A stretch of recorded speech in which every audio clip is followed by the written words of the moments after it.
할렐루야. 함양제일교회 교회 여러분, 오늘도 하루 지내시느라고 수고 많으셨습니다. 주님의 평강이 항상 여러분의 삶에 함께하기를 소망합니다. 내일은 마태복음 마지막 부분 26장에서 28장을 보겠습니다. 예수님이 성전 마당에서 유대교 당국자들을 화 있을진저 외식하는 서기관과 바리새인들이여 하고 호되게 책망하신 후에 제자들을 따로 불러 모으시고 당신께서 이제 십자가 죽음을 당하게 되실 것을 말씀을 하십니다. 26장 2절을 보면 이틀이 지나면 유월절이라 인자가 십자가에 못 박히기 위하여 팔리리라고 말씀합니다. 팔린다는 것은 넘겨진다는 뜻입니다. 유월절이라든지 대속죄일, 절기가 되면 백성들의 죄를 속죄하는, 죄를 씻는 제사를 드렸는데요. 한 제물은 이제 제단에 올려지지만 또 한 제물은 이제 그 제사장들에 의해서 이렇게 넘겨지죠. 그래서 성문 밖으로 끌고 가서 거기서 제사장들이 일정 간격으로 서 있다가 그 제물이 넘겨진 후에 맨 마지막에 있는 제사장이 그 제물을 인계받아서 벼랑 아래로 떨어뜨리면 이 제물이 몸이 다 찢어지고 피를 쏟으면서 죽습니다. 그래서 제사장이 사인을 보내면은 이제 성전 안에서 그 제물을, 속죄 제물을 불태우면서 백성들이 자신들의 죄가 씻김 받은 것을 기뻐하면서 축제의 잔치를 벌이게 되는 것이죠. 예수님은 그와 같이 백성들의 죄를 속죄하기 위하여 희생의 제물로 넘겨지게 될 것이다 하는 것을 말씀한 것입니다. 이 말씀을 하실 때에 예수님의 말씀을 귀담아 들은 제자들은 한 명도 없었던 것 같아요.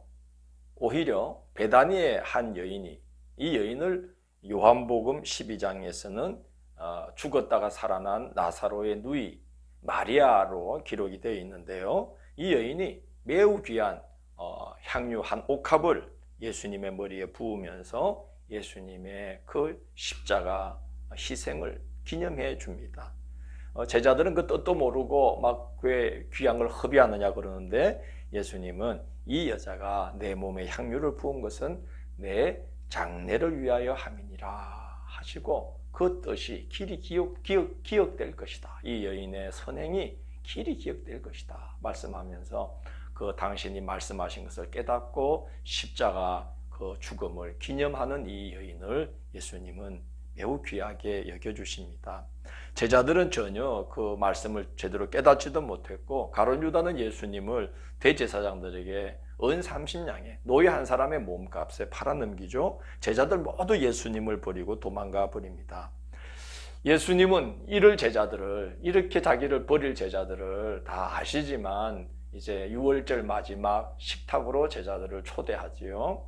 그리고 이제 그 음식을 나누실 때에 그 음식을 통해서 예수님은 당신이 십자가를 지며 희생당하시는 것이 어떤 의미가 있는지를 그 유월절 음식을 통해서 가르쳐 주십니다. 그래서 떡을 떼어 주시면서 이것은 내가 너희를 위하여 내어주는 내 몸이다 그러시고 포도주를 잔에 부으신 다음에 주시면서 말씀을 하시죠.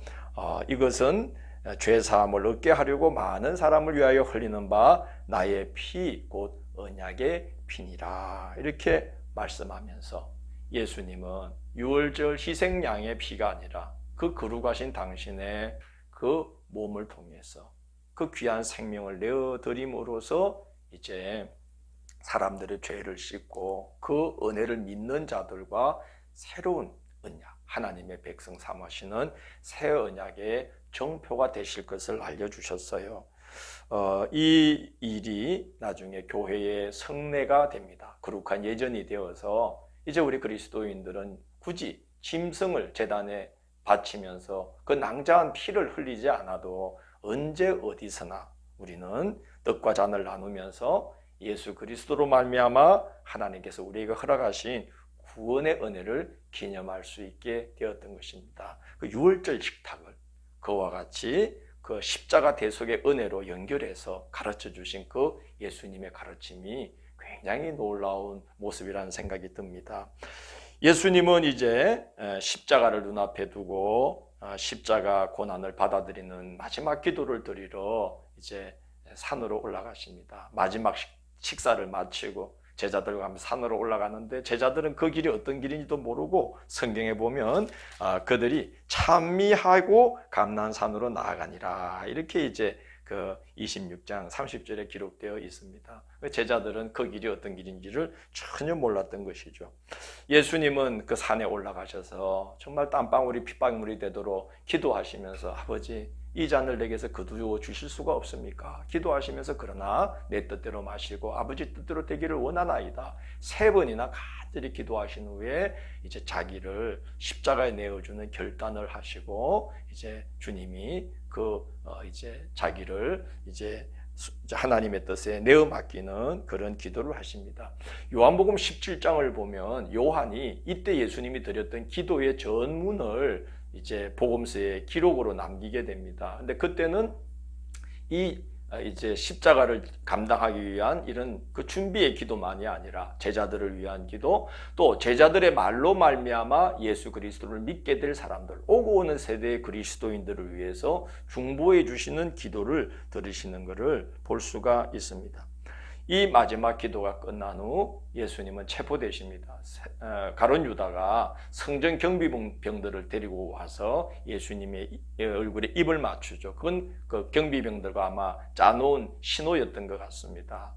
그러자 예수님의 제자 중 하나가 예수님을 보호하려고 칼을 빼어서 그 이제 성전 경비병 중에 한 명의 귀를 잘라버립니다.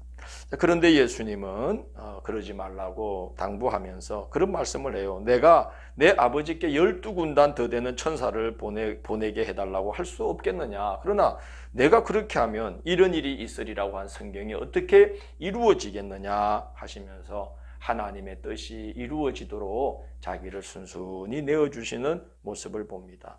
제자들은 예수님을 다 버리고 도망갔다고 기록되어 있고 베드로는 예수님이 끌려가신 대제사장 가야바의 관저까지 따라가지만 예수님을 모른다고 3번이나 부인하죠. 예수님은 말씀하신 대로 팔리십니다. 넘겨지십니다. 성전 경비병들에게서 대제사장 가야바에게로 대제사장들과 공회가 예수님을 밤새 신문한 후에 그 다음날 새벽에 총독 빌라도에게로 넘겨지고 빌라도는 예수님에게 십자가형을 언도한 후에 총독의 군병들에게 예수님을 넘겨주고 그리고 예수님은 십자가로 넘겨지시게 됩니다. 예수님이 십자가에 넘겨지시는 그 여정은 참 안타깝고 가슴 아픈 상황들이지만 또 참 은혜가 되고 우리가 길이길이 생각하고 가슴에 새겨야 될 여정이라고 생각이 됩니다. 이 백성들과 지도자들은 죄악과 무지에 빠져서 예수님을 십자가로 내몰지요. 그러지 않아도 예수님은 그 길을 가시게 되어 있지만 그런 역할을 감당하는 자는 나지 않는만 못한 것 아니겠습니까? 대제사장이 예수님을 신문하면서 그래요. 네가 정말 하나님의 아들 그리스도인지 우리에게 말하라. 그러자 예수님이 대제사장에게 네가 말하였느니라 그럽니다. 그러자 이 대제사장이 예수님을 가리켜서 이는 신성모독하는 자다 그러면서 그 공회원들에게 사형이 합당하지 않겠느냐 그렇게 말을 합니다. 그리고 군중들을 부추기죠. 그래서 빌라도에게 예수님을 넘긴 후에 십자가형을 언도할 수 있도록, 왜냐하면 실제적인 이제 그 법을 집행할 권한은 당시 총독에게 있었거든요. 로마 총독에게. 그래서 빌라도를 재촉하고 또 군중들을 막 동원해가지고 군중들을 갖다가 선동을 해가지고 빌라도가 주저하고 있을 때에 그 예수의 피를 우리와 우리 자손에게 돌리라. 우리가 감당하겠다. 그러면서 군중들이 막 아우성치면서 결국 빌라도가 예수님을 십자가로 내몰 수밖에 없도록 만들죠. 지도자들의 죄악과 백성들의 무지 가운데 예수님은 그 온갖 조롱과 침뱉음과 그 주먹으로 맞고 손바닥으로 때림을 당하고 모욕을 당하고 옷벗김을 당하고 그런 온갖 모욕과 수모를 다 겪으면서 십자가의 길로 향하게 됩니다. 이사야를 통해서 예고하신 대로 정말 그 말씀이 내가 이걸 받아들이지 않으면, 이 잔을 내가 마시지 않으면 어떻게 성경이 이 일이 이루어지리라고 한 일이 이루어지겠느냐 하고 정말 말씀하신 대로 다 받아들이죠. 이사야 53장 7절에 이렇게 예고되어 있습니다. 그가 곤욕을 당하여 괴로울 때에도 그의 입을 열지 아니하였으며 라고 기록이 되어 있고, 이사야 53장 12절을 보면 그가 많은 사람의 죄를 담당하며 범죄자를 위하여 기도하였느니라 이렇게 예고되어 있습니다. 주님은 정말 그렇게 자기를 이제 모욕하는 죽음에 이르게 만드는 자들을 위하여 기도하시면서 십자가로 향하십니다. 이 모습을 우리는 길이길이 마음에 새겨야 된다고 히브리서 기자는 우리에게 권고합니다. 히브리서 12장 2절 3절 보면 이렇게 권면하죠. 믿음의 주요 또 온전케 하시니 예수를 바라보자. 너희가 피곤하여 낙심하지 않기 위하여 죄인들이 이같이 자기에게 거역한 일을 참으신 일을 생각하라 이렇게 권면합니다. 우리는 아마 주님이 당하신 일에 극히 작은 한 부분만 당해도 우리 아마 견디기 어렵고 아직도 내가 살아있다는 것을 여러 모습으로 아마 표현하고 나타내지 않을까요? 근데 그러지 않도록 자기를 거역하신 그 자들을 묵묵히 참아내신 또 그들에서 기도해 주신 이 예수를 깊이 생각하라고 히브리서 기자는 권면합니다. 예수님 죽으실 때에 당신이 구원과 부활의 주가 되심을 증거하는 일들이 벌어집니다. 첫째는 성소 휘장이 위로부터 아래로 찢어졌어요.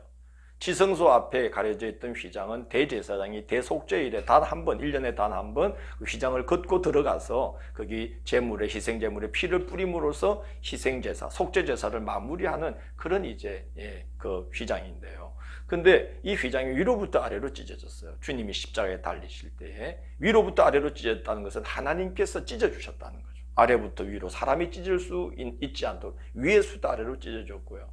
그리고 휘장은 사람이 찢을 수가 없습니다. 황소가 양쪽에서 이렇게 당겨도 찢어지지 않도록 여러 겹으로 직조된 그게 휘장이거든요. 하나님께서 예수 그리스도의 십자가 희생을 보시고 휘장을 찢으시면서 우리 같은 죄인도 하나님의 보좌 앞으로 담대히 나가서 하나님께 예배드림으로 그 피를 힘입어 이제 우리도 하나님과 화목하게 되는 그런 구원의 길이 우리에게 열렸음을 증거하고 있는 것이죠. 두 번째는 땅이 진동하면서 바위가 터졌습니다. 그리고 예수님이 부활하신 후에 그 터진 바위로 이제 잠자던 자들의 성도들이 이제 부활하여서 걸어 나오게 됩니다.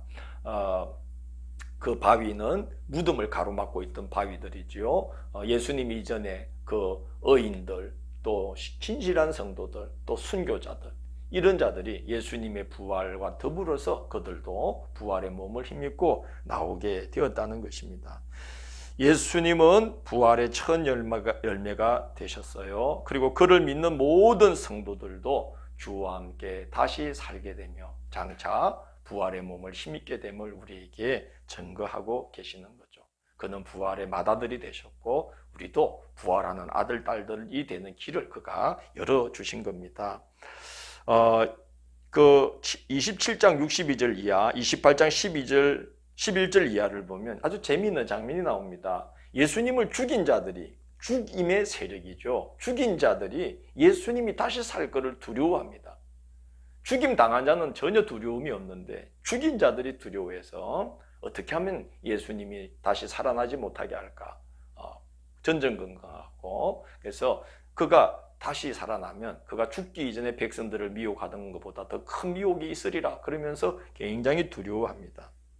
예수님은 죽음의 세력, 그 실제적인 죽음을 이겼었을 뿐만 아니라 당신을 죽였던 죽임의 세력들도 이기시고 그들을 오히려 두려움에 빠뜨리시는 그런 놀라운 이제 부활의 능력을 나타내시는 것입니다.